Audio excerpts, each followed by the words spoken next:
নমস্কার বন্ধুরা, SA story reader চ্যানেলে আপনাদের সকলকে স্বাগত। আজ আপনাদের যেটি শোনাতে চলেছি সেটি কোনো গল্প নয়, এটি একটি সত্যিকারের রহস্যজনক ঘটনা। ঘটনাটি হলো মেরি হার্বার্টের আজব কাহিনী। তবে চলুন দেরি না করে শুনে নেওয়া যাক। বিজ্ঞানের পরিভাষায় আমরা আগাম অনুমান বা প্রিমনিশন বলে একটা শব্দের সাথে পরিচিত। অনেক সময় দেখা গেছে আসন্ন ভবিষ্যতে যে ঘটনা ঘটতে চলেছে আমাদের ষষ্ঠ ইন্দ্রিয়ে তার প্রতিচ্ছবি ধরা পড়ে যায়।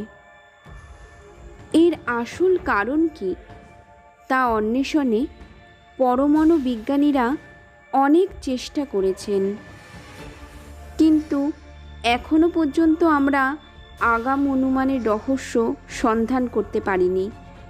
পৃথিবীর বুকে এখনও সেখানে এমন কিছু ঘটনা ঘটে গেছে বা ঘটে চলেছে যা আমাদের সমস্ত ভাবনাকে ক্ষণকালের জন্য স্তব্ধ করে দেয়। তেমনই একটি খবর প্রকাশিত হয়েছে সম্প্রতি নিউ ইয়র্ক টাইমসের পাতায়। সেই কাহিনীটি এখন বলা যাক। সবেমাত্র সকাল হয়েছে। কাল সারা রাত ভালো ঘুম হয়নি মিসেস মেরি হার্বার্টের।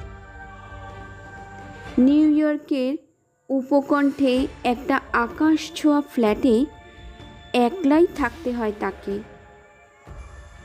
কিছুদিন আগে স্বামী মারা গেছেন এক মোটর অ্যাক্সিডেন্টে।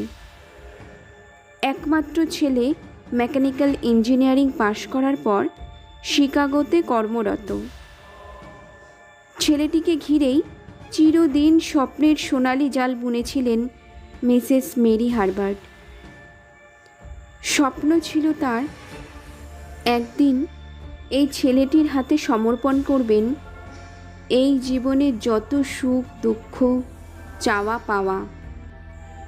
ছেলেকে দূরে ছেড়ে দিতে মন চাইছিল না তার। তবুও কি করবেন, ভালো চাকরি তো সব জায়গায় মেলে না। মাসখানেক হলো ছেলে তাকে ছেড়ে শিকাগোতে চলে গেছে। যাওয়ার আগে অবশ্য কথা দিয়ে গেছে সময় আর সুযোগ পেলে মাকে নিয়ে শিকাগোতে চলে যাবে। এখনও মাঝে মধ্যে দূরভাষী ছেলের কণ্ঠস্বর তিনি শুনতে পান। ইমেলে প্রায়ই চিঠি পাঠায় সে। ছেলে তার ভীষণ বাধ্য। কিন্তু কাল রাতে যে স্বপ্নটা দেখে হঠাৎ ঘুম ভেঙে গিয়েছিল মিসেস মেরি হার্বার্টের, সেই স্বপ্নটার কী কারণ তিনি অন্বেষণ করবেন। মনে হলো এক্ষুনি ছুটে যাবেন শিকাগোতে ছেলের কাছে, কিন্তু অত পয়সা তো নেই। তাহলে কেমন করে খবর নেবেন? পরক্ষণেই মনে মনে লজ্জিত হলেন মিসেস মেরি হার্বার্ট। ছেলে তার বড় হয়েছে এখন কি আর মায়ের আঁচলের তলায় বসে থাকতে পারে? এসব ভাবতে ভাবতে ফোন করলেন মিসেস হার্বার্ট ছেলের কাছে। ছেলের কণ্ঠস্বরে ঝরে পড়ল এক রাশ কৌতূহল। বলল সে গলার গাম্ভীর্য এনে, আমার জন্য চিন্তা করো না মা, আমি বেশ ভালোই আছি। উইকেন্ডের ছুটিতে ভাবছি নিউ ইয়র্কে যাব। আর মাস তিনেক অপেক্ষা করো, তারপর তোমাকে নিয়ে শিকাগোতে চলে আসব। ইথার তরঙ্গবাহিত ছেলের কণ্ঠস্বর শুনে কিছুটা আশ্বস্ত হলেন তার বিচলিত মা। তাছাড়া ভগবানকেও অশেষ বিশ্বাস করেন তিনি জানেন এই পৃথিবীতে যে সমস্ত ঘটনা প্রতিনিয়ত ঘটে চলেছে তার অন্তরালে লর্ড জেসাস ক্রাইস্টের নীরব অবদান রয়ে গেছে। চোখ বন্ধ করে ভগবানের উদ্দেশ্যে তিনি নিবেদন করলেন প্রার্থনা। তারপর চলে গেলেন অফিসের কাজে। কাজের মধ্যেও মাঝে মাঝে মনটা বারবারই বিভ্রান্ত হচ্ছিল তার। কাল রাতে দেখা স্বপ্নটা কী এর ব্যাখ্যা? স্বপ্ন দেখেছিলেন মিসেস মেরি হার্বার্ট। তার ছেলে অসাবধানে পড়ে গেছে আকাশচুম্বী বাড়ির ব্যালকানি থেকে। শূন্যে ভেসে গেছে তার শরীরটা। কিছুক্ষণ বাদে হাইওয়ের ওপর আছড়ে পড়েছে সে।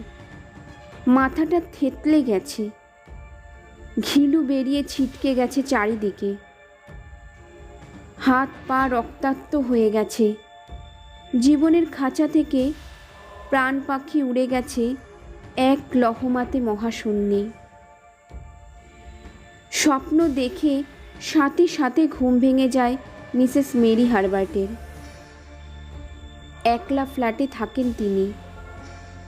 উঠে বসেন, জল খান, অনেকক্ষণ বোবা দৃষ্টিতে তাকিয়ে থাকেন আকাশের দিকে।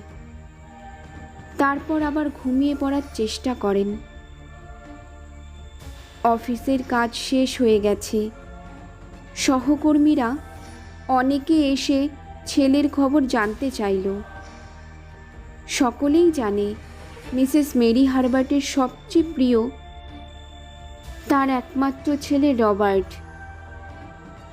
দিন কাটতে থাকে। রবার্টের আসার সময় হয়ে গেছে। আজই শনিবার, উইকেন্ড। রবার্ট আসবে এই কথা চিন্তা করতে করতে মিসেস মেরি হার্বার্ট বাজারে গেলেন। রবার্টের প্রিয় খাদ্য স্যালমন মাছের ঝাল কিনলেন কষ্ট করে। আলু, ফুলকপি, শাক নিতেও ভুললেন না। কিন্তু আজ অনেক দিন বাদে রাতে ডিনার টেবিলে ছেলের পাশে বসে খাবেন তিনি।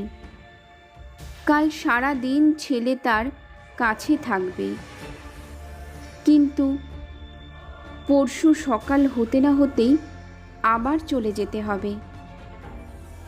বাজার করতে করতে চোখটা অকারণে ভারী হয়ে এলো মিসেস মেরি হার্বার্টের। ভাবলেন তিনি কবে যে তাকে তার কাছে নিয়ে যাবে, সেদিন আর কত দূরে। বাড়ি ফিরে এসে কাজে মন দিতে হলো মিসেস মেরি হার্বার্টকে। একা হাতে ঘর গুছিয়ে রাখলেন। ছেলের প্রিয় ফুল এনে সাজিয়ে দিয়েছেন ফুলদানিতে। ছেলে আবার ভীষণ পরিষ্কার পরিচ্ছন্ন। কোথাও এতটুকু ময়লা নোংরা পছন্দ করে না সে। তার মন জুগিয়ে চলতে চলতেই মিসেস মেরি হার্বার্টকে একেবারে হাঁপিয়ে উঠতে হয়।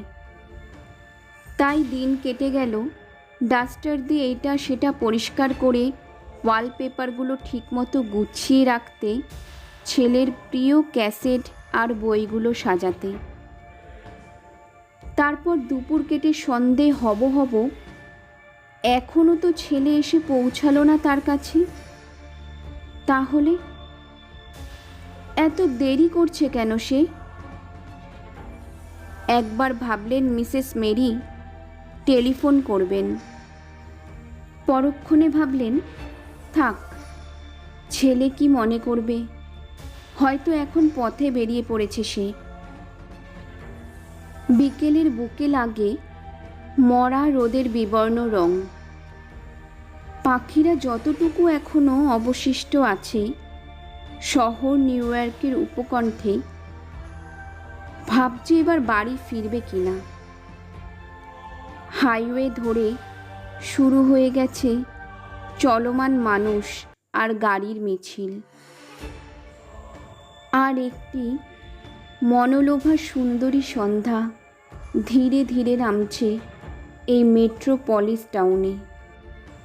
কিন্তু কেউ কি খবর রাখে এক আকাশ ছোঁয়া বাড়ির ফ্ল্যাটে একলা বসে বৃদ্ধ মহিলা মিসেস মেরি হার্বার্টের প্রহর কেমন কাটছে এখন? ফ্রিজে ঢুকিয়ে রেখেছেন স্যালমন মাছের ঝাল, ছেলের প্রিয় পাঁপড় ভাজা, স্যালাড। কিন্তু ছেলে এখনও আসছে না কেন?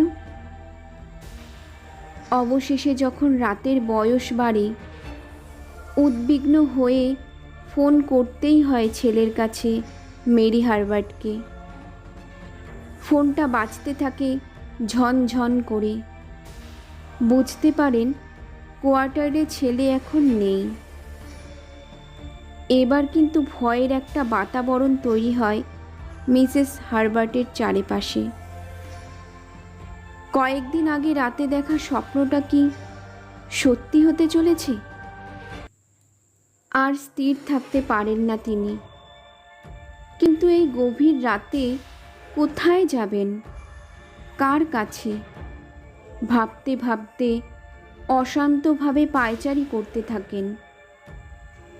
একবার বেডরুমের পরিধি পার হয়ে ড্রয়িং রুমে, পর মুহূর্তেই ফিরে আসেন আবার বেডরুমে। অশান্ত মনটাকে শান্ত করার জন্যে গলায় ঝোলানো ক্রুশে হাত রাখেন। চিরবির করে প্রভু যিশুর কাছে নিবেদন করেন তার প্রার্থনা। ছেলের ছোটবেলার ছবিগুলোর দিকে তাকিয়ে থাকেন ক্ষণকাল। তারপর হঠাৎ রাতের নীরবতা ভেঙে ঝনঝন শব্দে আর্তনাদ করে ওঠে তার দূরভাষা যন্ত্রটি। মিসেস হার্বার্ট চোখ বন্ধ করে এগিয়ে যান, রিসিভার কানে রাখেন। ইথার তরঙ্গে ভেসে আসে সেই শোকাবহ সংবাদ। এক মহিলা কণ্ঠ ধীরে ধীরে দূরভাষের মধ্যে কেটে কেটে উচ্চারণ করে, আপনি কি মিসেস মেরি হার্বার্ট? আপনার কাছে একটা শোক সংবাদ জানাচ্ছি। আপনার ছেলে রবার্ট এই মাত্র মারা গেছে। মৃত্যুর সাথে লড়াই করছিল সে 5 ঘন্টা ধরে। আচমকা ঘরের ব্যালকনি থেকে নিচে পড়ে যায়। তারপর আরও অনেক কথা বলে গেল ওই অজানা অচেনা কণ্ঠস্বর। মাথায় কিছু ঢোকেনি মিসেস মেরি হার্বার্টের। শুধু তিনি শুনতে পেয়েছিলেন শেষ শব্দগুলো, আপনি যদি অনুগ্রহ করে একবার এখানে চলে আসেন। বুঝতেই পারছেন দেহটা এমন বিকৃত হয়ে গেছে, আমরা বেশিক্ষণ ঠান্ডা ঘরে রাখতে পারবো না। পরদিন সকাল 10টাতে প্রতিবেশীরা এসে শাবল দিয়ে ভেঙে ফেলেছিল মিসেস মেরি হার্বার্টের ভেজানো দরজা। ঢুকে পড়েছিল ভেতরে। কোনো সারা শব্দ কোথাও নেই। তারপর আবিষ্কার করেছিল এক আশ্চর্য নিস্পন্দ শরীর। টেলিফোন রিসিভার ধরে দাঁড়িয়ে আছে। তার মানে প্রিয় পুত্র রবার্টের মৃত্যু সংবাদ শোনার সাথে সাথে সেই অবস্থাতেই হৃদস্পন্দন স্তব্ধ হয়ে যায় মিসেস মেরি হার্বার্টের।